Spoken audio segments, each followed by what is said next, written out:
සියලුම බලාපොරොත්තු ජයග්‍රහණ ඉටුවන සුබම සුබ දිනයක් වේවා කියලා ප්‍රාර්ථනා කරනවා. මම ජ්‍යොතිර්වේදී මහේෂ් නවරත්න.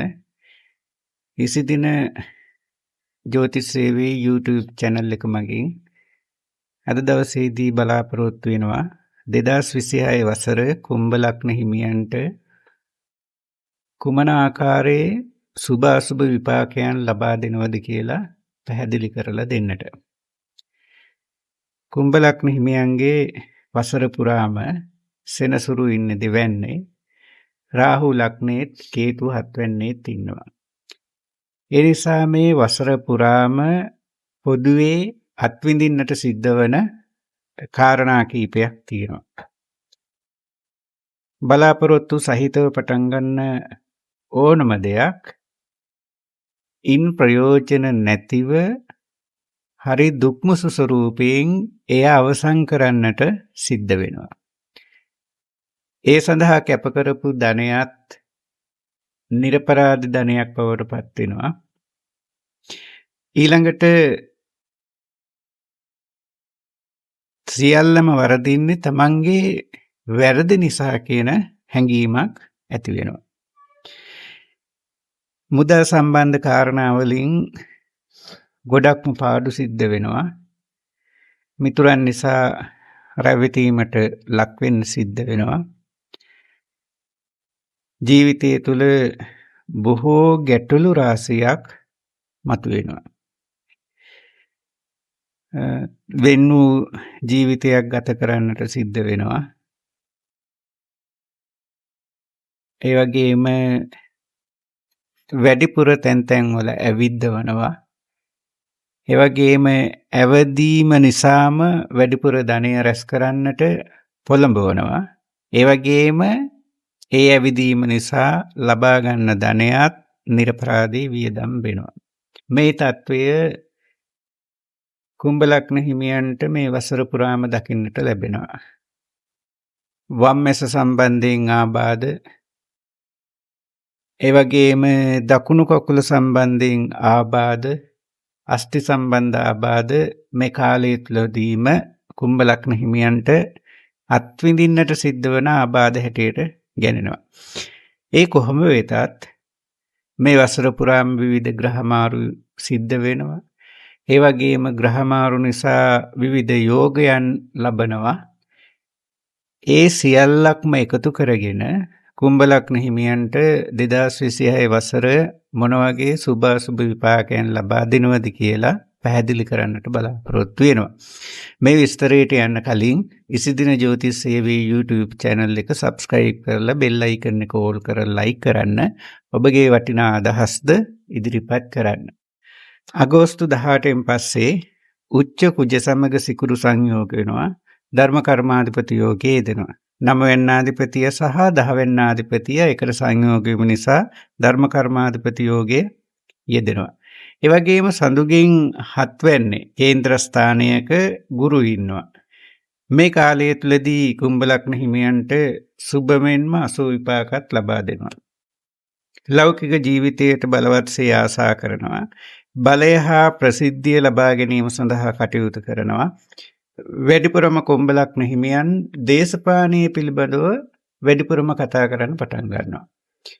දේශපාලන නිසා මිනිසුන්ට සිද්ධ වන අසාධාරණකම්, ඒ වගේම දේශපාලනයේ තියෙන අඩුපාඩුකම් මේ පිළිබඳව කතා කරන්නට වැඩිපුර පෙළඹෙනවා. මේ කතා කිරීම නිසාම සතුරුනොත් ඇති වෙනවා.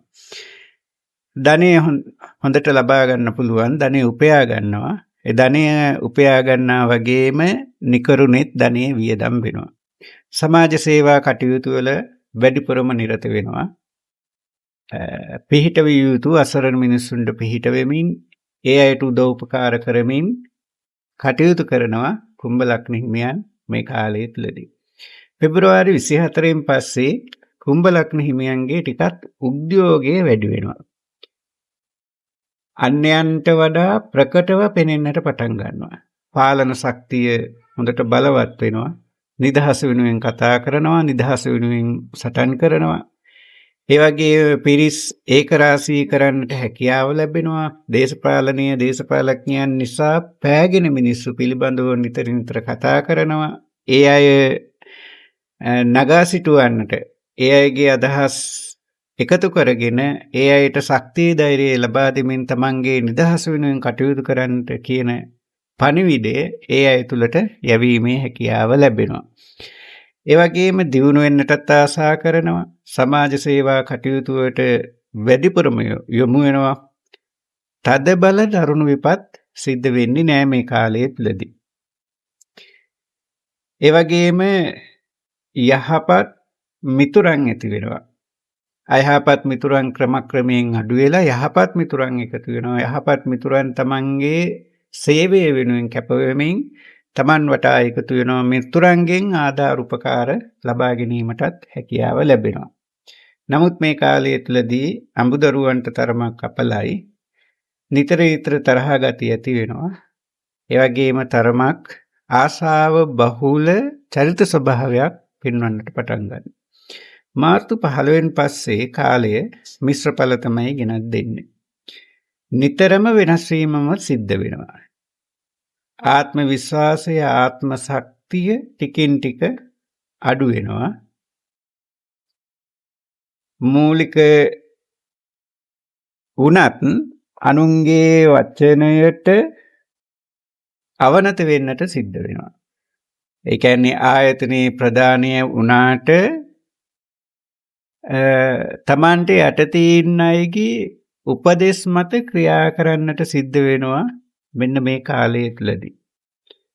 ඒ වගේම බොහෝ විට සැප මානය ටිකක් අඩු වෙනවා. නිවසේ නිතරම ගැටුම් වර්ධනය වෙනවා. ඒත් සමාජ සේවා කටයුතු වල දිගටම නිරත වෙනවා. උද්‍යෝගය අඩු වැඩි වශයෙන් පවතින නිසා තරමක් අර ක්‍රියාකාරකම් පොඩ්ඩක් අඩු වෙනවා. නමුත් දේශපාලනය පිළිබඳව කතා කරනවා. දියුණු වීමේ ආසාව එසේම පවතිනවා. ඒ වගේම තරමක් ඉක්මන් කෝපයේ පවතින අර ප්‍රීතිමත් බව පොඩ්ඩක් අඩු වෙලා තමයි මාර්තු 15 පස්සේ කුම්භ ලග්න හිමියන්ට ගත කරන්නට සිද්ධ වෙන්නේ. අප්‍රේල් 15 පස්සේ කුම්භ ලග්න හිමියන්ට මයුරපාල යෝගය ලැබෙනවා. ඒ යෝගයත් සමගම අඩු වෙලා තිබිච්ච වික්‍රමාන්විත භාවය වැඩි වෙනවා. උසස් ජීවිතයක් ඇති කරගන්න ඕන කියන හැඟීම ඇති වෙනවා. උසස් බව වැඩි වෙනවා. නිරෝගීමත් බව වැඩි වෙනවා. චිත්ත බලය වැඩි වෙනවා. උදාර ආඩම්බර ගති වර්ධනය වෙනවා. යම් පිරිසක ප්‍රධානියෙක් බවට පත්වීමේ හැකියාව ලැබෙනවා. තමන්ට වැඩි කැපවීමක් තියෙන වැඩි ආසාවක් තියෙන මේ වසරේ දේශපාලන ජීවිතය මනවින් කටයුතු කරගන්නට පුළුවන්කම ලැබෙනවා කුම්භ ලග්න හිමියන්ට. සහෝදර සහෝදරයන් හිතවත් වෙනවා. පියපාර්ශ්වයේ ඥාතීන් හිතවත් වෙනවා. සැපවත්ව ප්‍රීතිමත්ව ජීවිතය ගත කිරීමට හැකියාව ලැබෙනවා. ඒ වගේම අසුබත් තරමක් තියෙනවා. අධික කාමාශාව වර්ධනය වෙනවා. ඒ වගේම ශරීරයේ හෝමෝන ක්‍රියාකාරීත්වය වැඩි වෙනවා. ඒ වගේම අධික වීරිය ඇති වෙනවා. මේ ක්‍රමානුකූලව වැඩ කටයුතු කර ගැනීමට හැකියාව ලැබෙනවා. යුක්ති සහගතව කතා කරනවා. මේ කාලය තුලදී යහපත් බවක් පෙන්눔 කරනවා. නමුත් අන්‍යයන්ගේ චෝදනා ලැබීම එසේම පවතිනවා. තමන්ගේ විරුද්ධවාදීන්ගෙන් චෝදනා නිතරම අහන්නට ලැබෙනවා. මොන දේ කළත් හොඳක් නම් අහන්න තියෙන ප්‍රමාණය මේ කාලය තුලදී කුම්භ ලග්න හිමියන්ට සිද්ධ වෙනවා. මේ 16න් පස්සේ මව්පියන්ගේ හෝ පවුලේ වැඩිහිටියන්ගේ විරෝධතා මතුවෙනවා තමන් කෙරෙහි. ඉඩකඩම් වල, ගෙවල් දොරවල් වල ආරවුල් ටිකක් වැඩි වෙනවා. පවට ටිකක් නැඹුරු වෙනවා. ඒ වගේම ස්ථාන මාරු වීම හෝ රැකියාවෙන් වෙනස් වීම මේ කාලය තුලදී සිද්ධ වෙනවා. ඒවට මුහුණ දීමටත් සිදු වෙනවා. කරදර ඇතිවීම නම් මේ කාලයේදී වැඩි වෙනවා. බොහෝ කටයුතු අතහැර දැමීමට කුම්භ ලග්න හිමියන්ට සිද්ධ වෙනවා. නමුත් තමන් බලාපොරොත්තු වන දේවල් ඉෂ්ට කර ගැනීම සඳහා මේ ආසාවන් පසුපස්සේ දිය වෑම නම් එසේම පවතිනවා. ජූනි 17න් පසුව කුම්භ ලග්න හිමියන්ට මයුරපාල යෝගය ලැබෙනවා. අධ්‍යාපනයේ නිරත වෙලා ඉන්න අයට යහපත් වෙනවා. උසස් ඉගෙනීම් වලට යොමු වෙනවා. තීක්ෂණ නුවණක් ඇති වෙනවා. නුවණ මෙහෙයවා කරන දේවල් වලින් ධනය ලබා ගන්නට පුළුවන්කම ලැබෙනවා. ප්‍රසිද්ධිය ලැබෙනවා. යහපත් කාලවකවානුවක් බවට පත් වෙනවා. නමුත් ඥාතීන්ගේ යමනාප වීම නම් එසේම පවතිනවා. පවුලේ අය සමග ආරවුල් ඇති කරගන්නවා නිතර නිතර.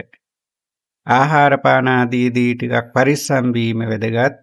ආමාශයේ සම්බන්ධ ආබාධ ඇතිවීමේ ප්‍රවණතාවයක් වැඩි. ජූලි 17න් පසුව මයුරපාල යෝගයත් ජයසින්දු යෝගයත් දෙකම යෙදෙනවා. මධ්‍යස්ථ නුවණක් ඇති වෙනවා. මායම් පිළිබඳව ටිකක් ඉගෙන ගන්නවා. ජීවන වෘත්තිය යහපත් වෙනවා. වාක් චාතුර්ය වැඩි වෙනවා. ධනයද මනවින් හම්බ කරගන්නට පුළුවන්කම ලැබෙනවා. තමා යටතේ සිටින අය හික්මවාගෙන කටයුතු කරන්නට පුළුවන්කම ලැබෙනවා. තම ශේස්ත්‍රයට සම්බන්ධ අලුත් දේවල් ඉගෙන ගැනීමට මේ කාලය තුළදී කුම්භ ලග්න හිමියන් පෙළඹෙනවා. බිරිඳ හෝ ස්වාමියා තරමක් යහපත් තත්ත්වයට පත් වෙනවා. ඒත් මත ගැටුම් නම් එසේම ටික ටික පවතිනවා. මේ කාලය තුළදී කුම්භ ලග්න හිමියන්ට දියුණුව සඳහා කරන සියලුම කාර්යයන් වලට ඉතාමත් යහපත් කාල පරිච්ඡේදයක් බවට පත් වෙනවා. අගෝස්තු 18න් පස්සේ කුම්භ ලග්න හිමියන්ට උපේන්ද්‍ර යෝගය ලැබෙනවා. ජයසින්දු යෝගයත් එසේම පවතිනවා. දියුණු වීමේ ආසාව වර්ධනය වෙනවා. වගකිය යුතු තනතුරු වලට යෝග්‍ය බවට පත් වෙනවා.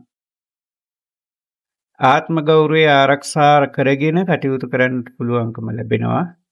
එවැගේම තමන්ගේ ජනප්‍රියත්වය බලය පිළිබඳව තමන් යටතේ සිටින සියලුම දෙනා මනවින් අවබෝධ කරගන්නවා. තමන්ට අයගේ කීකරුකම්, හිතවත්කම්, ආධාර උපකාර මේ සියල්ලක්ම ලබා ගැනීමේ හැකියාව ලැබෙනවා. ඒ නිසාම ඔබ තුල කරුණාවන්තකම, අනුකම්පා සහගත බව හිතේ වර්ධනය වෙනවා. වර්ධනය වෙන නිසා නිතරම දුක් විඳින මිනිස්සු වෙනුවෙන් ඔබ නිතර ප්‍රසිද්ධියේම කතා කරන්නට පෙළඹෙනවා. හේතුව තමයි ඔබේ වික්‍රමාන්විත බව වැඩි වෙන නිසා. අධ්‍යාපනය ලැබෙන කෙනෙක් නම් අධ්‍යාපනයට ඉතාමත් යහපත් වෙනවා. අලුත් දේවල් ඉගෙන ගන්න, තමන්ගේ අධ්‍යාපනය සාර්ථක කරගන්න ඒ අයට හැකියාව ලැබෙනවා. සැප්තැම්බර් 18න් පස්සේ පියුමාකාර යෝගය ලැබෙනවා. චාම් ගති පැවතුම් ඇති වෙනවා. සදාචාරය, සීලය ආරක්ෂා කරන පුජ්‍යලෙක් බවට පත් වෙනවා. විදේශ ගමන් බිමන් ලැබෙනවා. ඒ වගේම විදේශීය රැකියාවක් බලාපොරොත්තු වෙමින් ඉන්නවා නම් ඔබට අනිවාර්යයෙන්ම මේ දේ උරුම වෙනවා. විදේශීය රටක පදිංචියට යෑමට බලාපොරොත්තු වුණා නම් ඔබට අනිවාර්යයෙන්ම ඒ කාරණේ ඉෂ්ට කරගන්නටත් පුළුවන්කම ලැබෙනවා. බොහෝ මිතුරන් ආශ්‍රයයට ලැබෙනවා. ලැබෙන මිතුරන් උසස් දාර්ශනික ආගමික නැඹුරුවක් ඇති මිතුරන්ම තමයි ඔබට ඇසුරට ලැබෙන්නේ. සාර්ථක විවාහ ජීවිතයක් සඳහා පෙළඹෙනවා. ඒ වගේම බොහොම කරුණාවන්ත, උගත්, බුද්ධිමත් කෙනෙක් ඔබට විවාහය සඳහා ලැබෙනවා. ඒ වගේම ටිකක් සෞන්දර්යාත්මක දේවල් වලට ඔබ නැඹුරුතාවේ වැඩිපුරම දක්වනවා. ඔය නැටුම් ගැයුම් වගේ දේවල් වලට. ඒ වලින් ප්‍රීතියක් ලබන්නට ඔබ උත්සාහ කරනවා. ඒ වගේම ඔබ කොච්චර උගත්කමින් ඉහළටම ගියත් යම් ආයතනයක ඔබට තනතුරක් ලැබෙනවා නම් ඔබට වඩා අධ්‍යාපනයෙන් පහළ ඉන්න කෙනා ප්‍රධානය වෙලා ඔබට උපතනතුරු වගේ තනතුරක් තමයි බොහෝ වෙලාවට මේ කාලය තුළදී හිමි වෙන්නට ලැබෙන්නේ. ඒ වගේම විවාහයෙන් ලැබෙන දායාදවල පොඩි ගැටලුවක් ඇති වේවි. ඒ නිසාම මනාපකම් ගොඩනැගේවි. ඒ වගේම ලැබෙන ලාභයනොත් නිතර නිතර වෙනස් වෙන ලාභයන් තමයි ඔබට වැඩිපුරම ලැබෙන්නේ. ඔක්තෝබර් 18න් පස්සේ සැපට වැඩිපුරම ඇලුම් කරනවා. කෞතුක දේවල් වලට ප්‍රිය වෙනවා. මහජන ප්‍රසාදය හොඳට ලැබෙනවා. දේශපාලනයේ නිරත වෙන කෙනෙක් නම් ඔබට හොඳම දේශපාලන වකවානුවක් බවට පත් වෙනවා. ඔබේ ජනප්‍රියත්වය සමාජය තුළ කැපී පෙනෙන උජ්ජලයක් බවට පත් වෙනවා. ඔබ වටා බොහෝ පිරිසක් එකතු වෙන කාලයක් බවට පත් වෙනවා. අපක්ෂපාතී බව, ඒ වගේම ධාර්මික බව, මේ කියන සියලුම කාරණා මේ කාලය තුළදී හිමි වෙනවා. නමුත් ගැටලුවකට තියෙන්නේ බුධ සිකුරු සෙනසුරු ඒ කාලයේදී වක්‍ර වීලා තමයි ගමන් කරන්නේ. මේ වක්‍ර වීම රටටත් ඒ වගේම කුම්භ ලග්න හිමියන්ටත් එච්චර සුබ කාල වකවානුවක් බවට පත් වෙන්නේ නැහැ. මේ ප්‍රසිද්ධිය වගේම ඔබගේ අප්‍රසිද්ධියත් නිතර හැතිරෙන කාලයක් බවට පත් වෙනවා. හිතවත් වෙන මිතුරන් ඉක්මනින්ම අමනාප වෙනවා. වරක බුද්ධිමත්ව කටයුතු කරන්නා වගේම වරක මෝඩෙක් වගේද කටයුතු කරනවා. බිරිඳට හෝ ස්වාමියාට ටිකක් අසුබගෙන දෙන කාල පරිච්ඡේදයක් බවට පත් වෙනවා. හදිසි අනතුරු හෝ දරුණු රෝගාබාධ වැළඳීමට බොහෝ විට ඉඩකඩ වැඩි මේ කාලය තුළදී. නොවැම්බර් 17න් පසුව උසස් තනතුරු ප්‍රසිද්ධිය කීර්තිය හිමි වෙනවා. සැප සම්පත් නම්බුනාම මේ සියල්ලක්ම ලැබෙනවා. නමුත් මේ සියල්ලක්ම තමා බලාපොරොත්තු වුණු මට්ටමින් නම් ලැබෙන්නේ නැහැ. විවාහ ජීවිතය තුළ ගැටලු ඇති වෙනවා. බොහෝ විට ස්වාමියා හෝ බිරිඳ වෙන් වී වාසය කරන්න යාවි. තමන්ට වැඩිපුරම තනිවම තමයි මේ කාලය තුළදී 2026 වසර අවසාන කාලයේදී ගත කරන්නට සිද්ධ වෙන්නේ. එනිසා මෙන්න මේ සුබ අසුබ විපාකයන් තමයි කුම්භ ලග්න හිමියන්ට ලැබෙන්නේ. මේ කාලය තුළදී ඔබ අටලෝ දහමින් කම්පා වෙන්නේ නැතුව ලාභ ලැබෙනකොට අධික සතුට නොවි, අලාභ ලැබෙනකොට අධිකසේ දුක් නොවි, මධ්‍යස්ථ ඔබගේ සිත යහපත්ව මනාව පිහිටවාගෙන මේවට මනවින් යොමු වෙමින් නරක කාලයේදී නරක දේවල් වලට යොමු නොවි යහපත් ජීවිතයක්, ආගමනුකූල ජීවිතයක් ගත කරන්න පුරුදු වෙන්න. එතකොට ඔබට 2026 වසරම බොහෝ දුක් පීඩාවලින් අප්‍රසාදයන්ගෙන් වැළකීලා යහපත් ජීවිතයක් ගත කරන්නට පුළුවන්කම ලැබෙනවා.